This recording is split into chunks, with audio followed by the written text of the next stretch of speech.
¿Qué tal? ¿Cómo estás? ¿Qué tal, Cachimbo Pamer? ¿Cómo estás? Bien, hoy nos toca hablar del curso de filosofía. El primer tema, nos tocaría trabajar introducción a la filosofía. Y cuando hablamos de filosofía, hablamos de este conocimiento humano, este desarrollo, obviamente, que implica contexto, análisis, historia, denominado filosofía. A partir de esto, el tema que nos brinda el día de hoy es cómo los filósofos han propuesto diferentes definiciones sobre filosofía a partir de la definición etimológica de la propia filosofía. Luego pasaremos a analizar las actitudes que un hombre manifiesta frente a las situaciones o cosas que suceden en la realidad.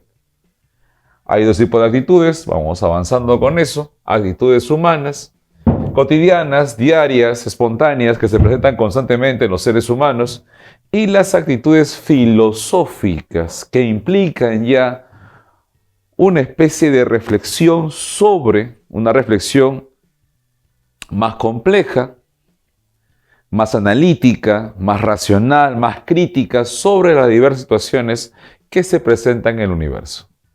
Y por último, pasaremos a detallar qué significa disciplinas filosóficas. Bien, muy bien, empezamos entonces. Filosofía, por muchos años, es más, hay varios filósofos que coinciden que filosofía implica el ser racional, el reflexionar sobre la realidad. Y cuando reflexionamos sobre la realidad, ¿qué implica eso? Cuestionamientos, argumentos lógicos, que implica a la vez debates, reflexiones. Y eso trae a consecuencia que, bueno, para el examen Visión de San Marcos nos propone los diferentes tipos de pensamiento de cada filósofo, de acuerdo al contexto en el cual se desarrollaron, de acuerdo a los motivos personales, afectivos o también racionales, científicos en cada filósofo, generando así su propia forma de ver la vida o el mundo. Para esto, vamos a recurrir a la base, a lo más antiguo posible, a la filosofía, en su primera parte, primera acepción, etimológicamente. Proviene del vocablo griego, philos, que significa amor, sofía, sabiduría. Si fusionamos eso, implicaría amor a la sabiduría. ¿Pero qué es sabiduría? Es conocimiento, es información, es saber. Pero no un saber teórico, también un saber práctico. No un saber frío de conocimiento, sino un saber en hacer lo correcto, la moral. Entonces va a tener muchas definiciones, muchas aristas, ese término tan amplio llamado sabiduría. San Marcos preguntó, ¿qué significa etimológicamente la palabra filosofía? Y en las claves no figuraba amor a la sabiduría. Figuraba un equivalente, búsqueda del saber. Amor a la sabiduría implica también búsqueda del saber. Pero esa búsqueda, es una búsqueda desinteresada. Por el simple hecho de conocer. Es decir, desarrollemos filosofía, reflexionemos sobre filosofía, por el simple afán, por simple cualidad innata, inherente en el hombre, de conocer, de indagar, de buscar el origen, como los griegos antiguos decían, ¿no? El arjé, de buscar ese método exacto, como Descartes decía, ¿no? La duda metódica, ese inicio, ese punto de partida. O como de repente algún filósofo, denominado Marx, diría que la filosofía sirve para transformar la realidad. Vamos a ver que cada filósofo, a partir de una definición clásica, tradicional, como amor a la sabiduría, a partir de esta reflexión, va a empezar obviamente a plantear su propia visión particular de la realidad. Entonces, no te olvides, filosofía, amor a la sabiduría, su equivalente, búsqueda del saber. Ahora, la filosofía, ¿dónde se originó? Tradicionalmente, conocemos que la filosofía se originó en Grecia, en el siglo VI a.C., en la ciudad de Mileto. Y eso trae a colación, como el primer filósofo fue Tales de Mileto.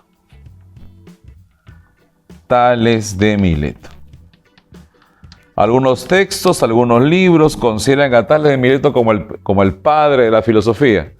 Pero bueno, es un tema a discutir.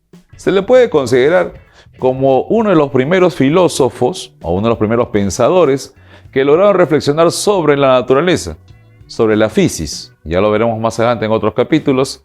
La physis, que significa naturaleza, Tales mencionó y propuso que el origen de la naturaleza es el agua. Entonces, pero la pregunta sería, ¿no? ¿Por qué se originó la filosofía en Grecia? ¿Cuáles fueron esas situaciones que generaron la filosofía en Grecia? Las condiciones, colocamos acá, las condiciones que generaron la filosofía en Grecia fueron dos condiciones claves, hegemónicas. Las condiciones objetivas y las condiciones subjetivas.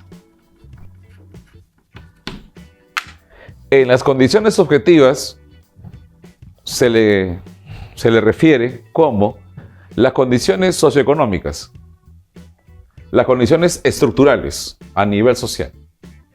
Por ejemplo, Grecia en el siglo VI a.C.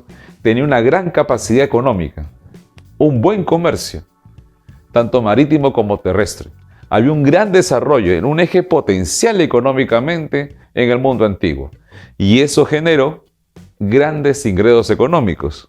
Y obviamente a la par generó, en cierta medida, personas que tengan esa riqueza y personas que no presenten dicha riqueza. Nos quedamos con las personas que generaron riqueza. Nos quedamos con las personas que sí tenían dinero, por decirlo así. Al tener un sistema esclavista y al tener gran capacidad económica y al tener esclavos, obviamente, no tenían ningún beneficio, ningún derecho de ir a trabajar. ¿Qué implica eso entonces? Implica poseer mayor tiempo libre. Y el mayor tiempo libre, recuerda mi estimado alumno, que el mayor tiempo libre, el tiempo libre, en el tema de filosofía se le llama ocio griego. El ocio griego es el tiempo libre que tenía la clase alta, la aristocracia, ese tiempo libre que tenía la clase alta para poder reflexionar sobre diversos temas de la realidad. Y al tener ese tiempo libre, lograban de una u otra manera reflexionar sobre cualquier situación, específicamente naturaleza, hombre, sociedad, Estado, que conlleve, obviamente, a un argumento racional. Para eso, condiciones objetivas, podemos colocar ahí tranquilamente, condiciones económicas, sociales, políticas, sistema esclavista, sistema democrático, y esto generó las condiciones subjetivas. Como por ejemplo, ¿qué podemos colocar en las subjetivas? Un elemento clave, el paso del mito al logos. Los griegos se caracterizaron por, obviamente, desarrollar mitología, pero la filosofía no es mitos. La filosofía no es mitos. La filosofía es logos, razón. Por eso que se le atribuye el paso del mito al logos. O sea, para que exista filosofía, el griego tuvo que dejar el mito para pasar al logos. Ese paso del mito al logos se le puede catalogar en condiciones subjetivas, porque pertenecen al sujeto, a la persona en sí. Entonces, otra condición subjetiva es que la filosofía nace del asombro y la admiración. El asombro y la admiración sobre la realidad, el asombro y la admiración sobre lo que significa Estado, política, moral, naturaleza. Esa reflexión implica, obviamente, asombrarse, admirarse sobre lo que observamos, sobre lo que vemos, y a partir de eso elaborar teorías, reflexiones, pensamientos, hasta críticas, por ejemplo. Entonces,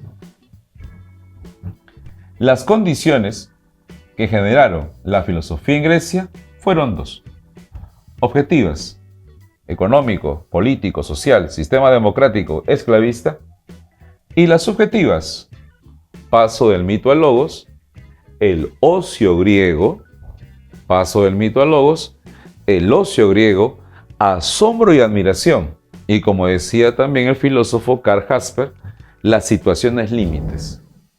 Cuando una persona está en situaciones límites, de cualquier manera, por ejemplo, estamos en riesgo de la vida, por ejemplo, estamos perdiendo la salud, la persona, eso conlleva de una u otra manera a reflexionar sobre, por ejemplo, el hombre, sobre la moral, sobre lo correcto o lo incorrecto. No necesariamente, pero sí se puede establecer una relación, cuando estamos cerca de una situación límite, lograr pensar, reflexionar sobre esa situación particular. Entonces, cuando hablamos de esta visión, hablamos de qué? Del origen de la filosofía. Ahora pasamos a mencionar una definición de filosofía. Cuando hablamos de filosofía, hablamos de una reflexión, conocimiento teórico, práctico, de reflexión sobre la realidad. Reflexión sobre la realidad, en la cual obviamente implica de manera tácita la participación del hombre. Porque el único ser que puede elaborar, desarrollar filosofía es el hombre. Más adelante Heidegger diría que el tema de la filosofía es el ser, más no lo antropológico, sino lo ontológico. Pero por ahora nos quedamos con esa definición de manera tentativa sobre la filosofía. Reflexión sobre la realidad en el cual de manera implícita, tácita, inherente, está la participación del hombre, ya que el hombre es el único ser capaz de elaborar todo esto llamado filosofía. Y a partir de esto, cada filósofo se va a encaminar en este océano de conocimiento y va a plantear diferentes posturas o diferentes definiciones sobre filosofía. Colocamos las más resaltantes, la que te puede venir en tu examen de admisión. Por ejemplo, empezamos con la más clásica de todas, la del filósofo, Pitágoras. Amor a la sabiduría. Para Pitágoras, la filosofía sería el amor a la sabiduría, ya que, según la tradición, él fue el primero en autodeclararse como filósofo, ya que el filósofo intentaba reflexionar sobre la realidad. Después aparece, hemos colocado acá, a Sócrates. Para Sócrates, la filosofía es la búsqueda del saber o la sabiduría. Pero ojo, ten en cuenta ese dato clave, de manera desinteresada. Porque recuerda que Sócrates enseñaba y no cobraba nada a cambio, de manera desinteresada. Y para Sócrates la filosofía no era fundamentalmente escritura, sino era oral, verbal. Ese conocimiento rico de persona a persona durante una conversación, ahí nace la reflexión sobre la filosofía. Discípulo de Sócrates, Platón, el fundador de la academia. Reflexión racional sobre las esencias. Para Platón, tenemos dos tipos de mundos, un mundo sensible, un mundo de las ideas. Lo que vemos son apariencias. Por eso que tu compañero o tu compañera que ve esta clase el día de hoy, le parece muy familiar. ¿Por qué le parece muy familiar? Porque su alma ya vio este conocimiento en momentos pasados. Si quieres determinarlo así, en vidas pasadas. Por eso que para Platón, lo que aprendemos, no aprendemos en sí, solamente recordamos. Y al recordar, ¿qué recordamos? Las esencias que alguna vez nuestra alma conoció en el mundo de las ideas. Discípulo de Platón, Aristóteles. Platón idealista, Aristóteles realista. A pesar que fue maestro y discípulo, opuestos, no similares, opuestos. En algunas cosas fueron similares, ya lo vamos a ver durante las clases, y en otras cosas fueron diametralmente opuestos. Para Aristóteles la filosofía es una ciencia que estudia los primeros principios y causas de todo lo existente. Aristóteles no existe un mundo de las ideas, para Aristóteles no existe un mundo perfecto, eterno, inmutable, imperecedor. No, para Aristóteles existe este mundo, aquí y ahora. No hay más. Si veo una pizarra, esta pizarra existe y a partir de esta pizarra tengo que analizar las causas, las consecuencias, de qué está hecho, por qué está hecho, para qué está hecho. O sea que Aristóteles se considera, se consagra obviamente como un filósofo realista, que a partir de la realidad, a partir de lo que se observa, a partir de los sentidos, la razón procesa la información y esa conjunción entre sentidos y razón genera el conocimiento. Aristóteles. Luego, en la época helenística romana, aparece uno de los filósofos muy importantes que vamos a trabajar en clase, Epicuro, Epicuro de Samos. Recuerda que la filosofía helenística romana tiene una visión no tanto nociológica, ontológica, epistemológica, no es eso. Una visión ética, una visión sobre la reflexión sobre lo bueno, lo malo, la libertad, el bien, que es lo bueno. Y para Epicuro la filosofía va a ser ese antídoto, ese fármaco, como bien lo dice Epicuro, ese fármaco que va a calmar al hombre frente a esta crisis que genera tenerle miedo a la muerte y el miedo a los dioses. Epicuro estaba convencido que el miedo a la muerte generaba en los hombres cierto estupor, cierto repudio, ciertas ganas de no seguir o avanzar. Y Epicuro nos va a decir obviamente que ese miedo es algo que se puede dar. Por eso que la filosofía nos permite entender esta situación. Ciencia que calma, controla, es un fármaco, nos da salud, nos da bienestar en cuanto al hombre en relación con su miedo a la muerte y miedo a los dioses. No hay que tenerle miedo a los dioses no sienten como nosotros. El hombre sí siente, y si el hombre siente, sufre. Los dioses no sufren porque están en la parte más especial del mundo. Entonces, no hay sufrimiento en los dioses. El que sufre es el hombre. Y el hombre al sufrir tiene que buscar de una u otra manera cómo calmar el sufrimiento. Y para eso, ¿qué está? La filosofía. La filosofía calma el alma, regocija el alma, genera que el hombre vuelva a ser hombre, dejando de lado y enfrentando los problemas que tiene. Dejamos de esa visión helenística romana y pasamos a la época moderna, con el padre de la filosofía moderna, René Descartes. Para Descartes, la filosofía es la ciencia que sirve de base a las demás ciencias. Es decir, es la ciencia de las ciencias. Si quiero, por ejemplo, desarrollar, o si quiero, por ejemplo, plantar, una plantita, por decirlo así, etcétera, tengo que convencerme o tengo que ser muy precavido de que ese árbol, ese futuro árbol, esa futura planta, tenga buenas raíces. Si hay una buena raíz, hay un buen tronco. Y si hay un buen tronco, hay buenos frutos. Así es la filosofía. ¿Cómo así, profesor? La raíz de ese árbol, ¿cuál debería ser? La filosofía. Porque una buena raíz va a generar buenos frutos. Por eso que, si en un árbol la raíz es la base, adivina quién debe ser la base. La filosofía. Y si la filosofía es la base, ¿qué significa eso? Que es ciencia base de las demás ciencias. No puedo hacer ciencia sin tener como base a la filosofía, ya que la filosofía es el conocimiento real, fidedigno, coherente, racional, muy bien argumentado para construir una ciencia del conocimiento. Para Descartes, por lo tanto, la filosofía tiene un realce, tiene un lugar muy importante en las construcciones del conocimiento en el hombre. Tan importante es que es la base. Para Immanuel Kant, la filosofía no solamente es una ciencia base, sino es una ciencia que permite reflexionar y ampliar el panorama, ampliar el espectro de la filosofía. Nos permite reflexionar sobre, 1, la nociología. Y ahí aparece la pregunta de Kant. ¿Qué puedo conocer? Recordemos más adelante que vamos a ver, va a haber una discusión en Kant cuando dice, ¿no? ¿Qué podemos conocer? Podemos conocer el fenómeno, podemos conocer el noumeno, términos que vamos a ver más adelante en clase. Por ahora, cuando hablamos de nociología, Kant se pregunta, ¿qué puedo conocer? ¿Podré conocer con los sentidos? ¿Podré conocer con la razón?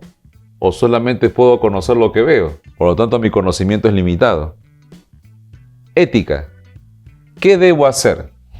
Si me encuentro, no sé, en el salón de clase, 100 soles, ¿qué debo hacer? Ética. Reflexionar sobre lo bueno, sobre lo malo. ¿Qué debo hacer? Y en la estética, ¿qué es lo bello? ¿Qué es lo hermoso?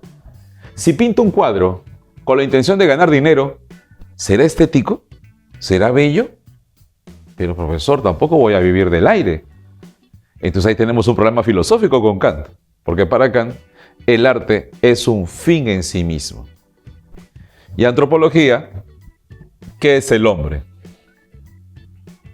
El hombre es un ser racional, el hombre es un ser de alma y cuerpo, el hombre cree en Dios, Dios existe, Dios es físico, metafísico, términos que vamos a ver con Immanuel Kant cuando nos toque la filosofía moderna. Hegel, gran filósofo idealista, un idealismo absoluto.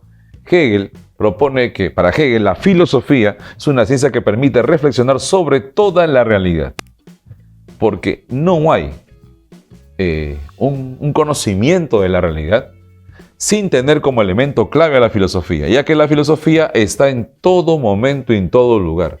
La filosofía nos permite reflexionar sobre la política, sobre la moral, sobre los hombres, sobre sus reglas, sus normas. La filosofía no es algo abstracto, no es algo que existe simplemente, sino está inmiscuido entre las cosas, y esas cosas nos permiten entender cómo son las cosas de verdad. Y Wittgenstein, filosofía contemporánea, la filosofía no es una ciencia. No es una ciencia. Simplemente la filosofía es una actividad esclarecedora del lenguaje. Es decir, la filosofía nos permite diferenciar qué es correcto y qué lenguaje no es correcto. Si, por ejemplo, menciono, el unicornio es bello, ese lenguaje no es correcto. ¿Pero por qué no es correcto? Porque el unicornio no existe en la realidad. Solamente es correcto hablar de lo que existe en la realidad. Y eso lo propuso en su primera visión, en lo que vamos a ver más adelante, el primer Wittgenstein. Frente a esto, las definiciones, pasamos a la actitud. Muy bien, la actitud. La actitud en filosofía tiene una connotación muy interesante, ya que la filosofía, vamos a entender que la filosofía es una actitud. Por lo tanto, ¿qué es la actitud? Es la capacidad para reflexionar, para pensar, para comprender y entender lo que existe a nuestro alrededor. No hay persona que esté fuera de dar una actitud, es decir, no hay persona fuera de la filosofía. Todos somos de una u otra manera conocedores, personas que reflexionamos sobre la realidad. Pero ahora, siendo académicamente muy estrictos, hay dos formas de actitud: la actitud humana y la actitud filosófica. Recordemos, la actitud humana, para que tengas en cuenta, la actitud humana es una actitud espontánea, que se presenta de un momento a otro. Es decir, vemos un problema, una situación existente, y a partir de eso empezamos a reflexionar. Por ejemplo, ¿no? Si encontramos un billete en el suelo, en el salón de clase, reflexionamos. ¿Entregamos o no entregamos el billete? Y si no hemos almorzado, ¿entregamos o no entregamos el billete? No, mejor para mi almuerzo. Pero no es tuyo. Pero, profe, tengo hambre. ¿Qué hago? ¿Actúo moralmente o logro satisfacer mis necesidades básicas? De repente no almuerzo y me desmayo. Además tengo gastritis, profesor. ¿Qué debo hacer? En ese caso, no hay más que una actitud humana, más no una actitud filosófica. ¿Por qué actitud humana? Porque es una actividad diaria, cotidiana, espontánea, rápida, diaria, habitual, que los seres humanos experimentamos. Si el billete está ahí y tu amigo se lo lleva para comer, tiene una visión pragmática. Si logra invertir ese dinero en un alimento, es una visión pragmática. ¿Por qué pragmática? Porque está buscando ¿qué cosa? La utilidad, beneficio. Las personas actúan por beneficio. Por ejemplo, si vamos al mercado A y los alimentos están muy caros, vamos al mercado B y nos damos cuenta que el mercado B las cosas son más económicas. Por lo tanto, ¿a cuál mercado irías? ¿Al A o al B? Obviamente al B. Entonces, ¿qué actitud estás tomando? Pragmática, porque está buscando utilidad, beneficio. Siguiente punto, la actitud moral. Designar una acción mediante criterios como lo bueno, lo malo, lo justo, lo injusto. Por ejemplo, si hay personas que no reciben una pensión vitalicia por su edad, jubilados, no reciben una pensión adecuada, por ejemplo, por los años que han trabajado, ¿eso será justo o injusto?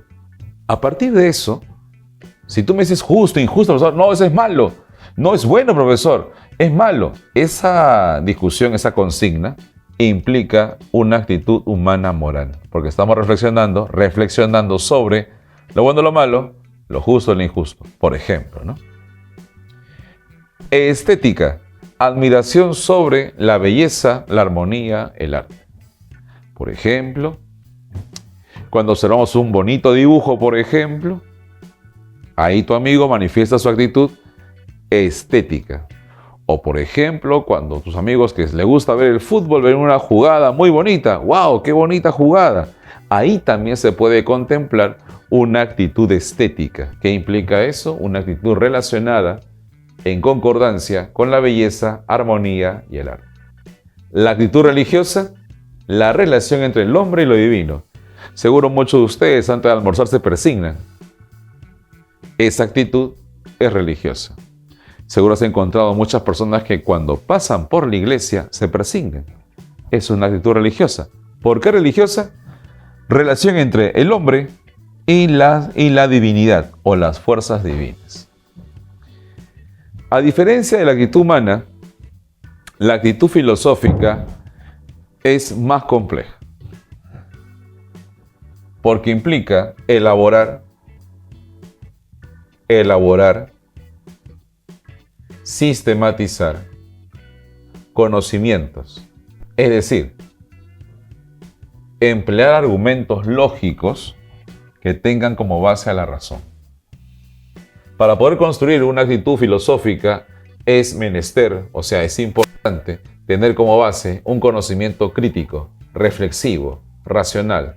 No una cuestión cotidiana, diaria, sino en palabras sencillas, tomarnos un tiempo para poder analizar de manera profunda, de manera lógica, de manera racional, obviamente, lo que sucede a nuestro alrededor. Para esto, encontramos actitudes filosóficas. La primera, actitud filosófica totalizadora.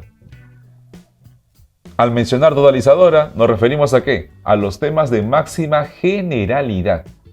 Es decir, reflexionamos sobre el hombre, no hombre como ser individual, sino hombre como ser general en el mundo. También reflexionamos sobre qué? Sobre la naturaleza. Naturaleza, obviamente, encontramos.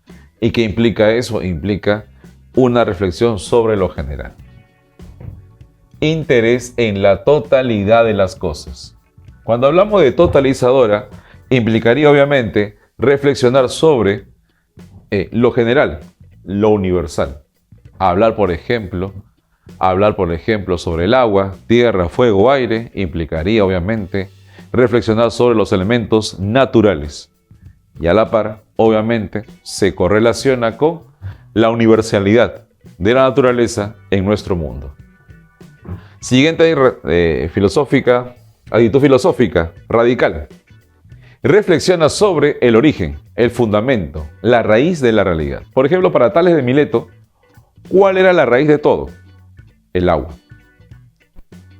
Para nuestro amigo Pitágoras, ¿cuál era el origen de todo, la raíz de todo? El arjé, los números.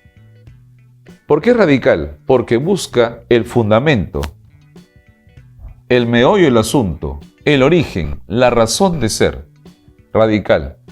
Porque busca la raíz, el origen, el fundamento, el primer principio de todo, de la realidad. Siguiente característica, trascendental. ¿Por qué trascendental? Porque reflexiona sobre temas que están más allá de la experiencia. por ejemplo. Si hablamos de algo que está más allá de la experiencia, podemos hablar, por ejemplo, del mundo de las ideas. El mundo de las ideas no es algo sensible, es decir, no se puede conocer a través de los sentidos. Pero si hablamos del mundo de las ideas, es un mundo que no es físico, está más allá de lo físico. Y hablar más allá de lo físico implicaría trascendental. Por ejemplo, ¿hablar de quién? Hablar de el genio maligno de René Descartes. Un genio que nos va a llevar de una u otra manera a confiar en ¿qué? A confiar en lo negativo, quizá. Como por ejemplo puede ser la matemática. Un gravísimo error, quizá. Muy bien, la filosofía, al ser racional, ¿qué busca? Emplea, obviamente, la razón, que es un principal instrumento para elaborar argumentos. Vamos a encontrar argumentos, obviamente, filosóficos, todos ellos racionales, como por ejemplo, ¿no? El hombre nace bueno, la sociedad lo corrompe. Rousseau, por ejemplo. El hombre es perverso por naturaleza. Thomas Hobbes, por ejemplo. El hombre es un fin en sí mismo. Immanuel Kant, por ejemplo. Todos argumentos muy, muy lógicos que lo vamos a trabajar en clase. ¿Por qué, profesor? Porque tiene argumentos, obviamente, que tienen como base a la razón. Crítica. La filosofía es algo que caracteriza siempre a la filosofía. Ser crítica, cuestionadora. La filosofía es crítica, ¿por qué? Porque cuestiona. Pero hay una idea errónea, ¿no? Que los filósofos van a cuestionar todo, y no es así. Solamente cuestionan ideas trascendentales, trascendentes, importantes, relevantes en el mundo filosófico. Es más, también critican o cuestionan a sus contrincantes, por decirlo así, ¿no? De una manera muy coloquial mencionarlo, ¿no? Crítica, cuestionamientos. Por ejemplo, Aristóteles cuestionó a Platón en muchas cosas. Un cuestionamiento era su visión idealista, obviamente la visión platónica es idealista, mientras que la visión aristotélica es realista. Otra crítica, por ejemplo, es la filosofía de John Locke, que mencionaba que el hombre nace con la tabula rasa, es decir, nace con la mente en blanco, sin conocimiento, sin información, mientras que Descartes decía que los hombres nacemos con ideas innatas. Ejemplo, la de Dios. La idea de Dios. Todo hombre nace con la idea de Dios. Aparece más años después John Locke y cuestiona esas ideas, mencionando que si todo hombre nace con esa idea, también los niños, las personas con alguna alteración mental, las personas con desórdenes mentales también nacerían o también tuviesen ideas innatas, como la de Dios, por ejemplo. Problemática. ¿Por qué la filosofía es problemática? Porque plantea interrogantes. Justo veamos a Kant, por ejemplo, ¿no? ¿Qué es el hombre? ¿Qué debo hacer? ¿Qué puedo conocer? ¿Qué es lo bello? Esas interrogantes generan a su vez problemas en la filosofía, que los filósofos a partir de esa problemática van a empezar a reflexionar. La filosofía no es un conocimiento espontáneo, no es un conocimiento que se me ocurre hoy y lo hago, no. La filosofía es un conocimiento metódico, es decir, secuencia de pasos, procedimental. La filosofía presenta un procedimiento. Si queremos, por ejemplo, hablar de un caso muy particular, el ejemplo de Descartes. Descartes tiene un método. Primera regla del método, la evidencia. Segunda regla, análisis. Tercera regla, síntesis. Y cuarta regla, enumeración o revisión. Hay una secuencia lógica. Esa secuencia lógica implica un procedimiento. Y a la vez, sistemático. ¿Y por qué sistemático? Estas dos van de la mano, sea metódico y sistemático. Sistemático porque hay una jerarquía de informaciones, una jerarquía de conocimientos, una jerarquía de ideas, ¿correcto? Por ejemplo, para Descartes, ¿cuál era la idea más relevante e importante? Es decir, ¿cuál era el origen del conocimiento? La razón, por ejemplo. En cambio, para John Locke, los sentidos, por ejemplo. En cambio, para Immanuel Kant, lo más importante, lo jerárquico, es la unión del conocimiento. Ambos, sentidos más razón. Para Descartes, lo jerárquico, lo más importante, la razón. Para Luke, lo más importante, relevante, los sentidos. Y para Immanuel Kant, ambos, siempre y cuando partiendo de los sentidos y complementándose con la razón. Y la filosofía también es especulativa. ¿Por qué? Porque reflexiona sobre las esencias, es decir, reflexiona sobre entes que directamente no están presentes en la realidad, pero se puede reflexionar sobre eso. Por ejemplo, el mundo de la ciudad de Platón. Claro, por ejemplo, las mónadas, elementos, sustancias ideales, por ejemplo, ¿no? Podemos hablar del Dios de San Agustín, o del Dios de Spinoza, o el Dios de Hegel, por ejemplo. Podemos reflexionar sobre elementos, entes, que si bien es cierto, no tienen una concreción real, pero sí se puede reflexionar sobre ellos, sobre su existencia, por ejemplo. El superhombre de Nietzsche, por ejemplo. Frente a esto, hemos revisado la definición de filosofía, la actitud humana y filosófica, y ahora pasamos, para terminar, las disciplinas filosóficas. Y si hablamos de disciplinas filosóficas, colocamos acá la primera disciplina: ontología. La ontología es una disciplina filosófica que reflexiona sobre el ser. ¿Y qué es el ser? Es un ente. Ente real o también ideal. A partir de esta ontología aparecen otras disciplinas. La nociología. ¿Y qué es la nociología? Reflexiona sobre el conocimiento. ¿Qué es el conocimiento? ¿Cuál es el origen del conocimiento? ¿Es posible el conocer? ¿Y cuál es la esencia del conocimiento? Siguiente, la epistemología, que reflexiona sobre la ciencia y las teorías científicas.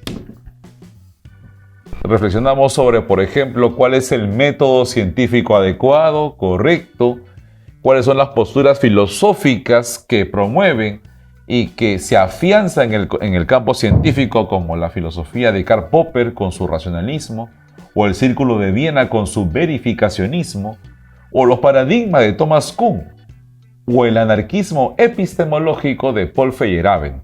No te preocupes, vamos a trabajar todos en clase. Siguiente. Hablamos de la ética, que reflexiona sobre el problema del bien. Sobre el bien, reflexiona sobre la libertad y reflexiona sobre la moral. Tres problemas claves en la ética. Si hay ética, estética. La estética nos permite reflexionar sobre el arte. Sobre el arte y sus diversas manifestaciones. También sobre lo bello, lo hermoso, lo armonioso.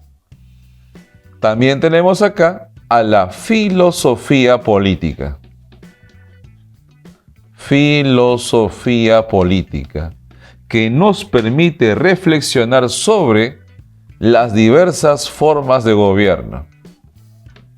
Formas de gobierno que nos permita reflexionar sobre qué es el Estado, nos permite reflexionar también sobre, aparte de las formas de gobierno, del Estado, también nos permite reflexionar sobre la tolerancia, que es un tema clave en filosofía, lo veremos más adelante. Tenemos también la antropología filosófica.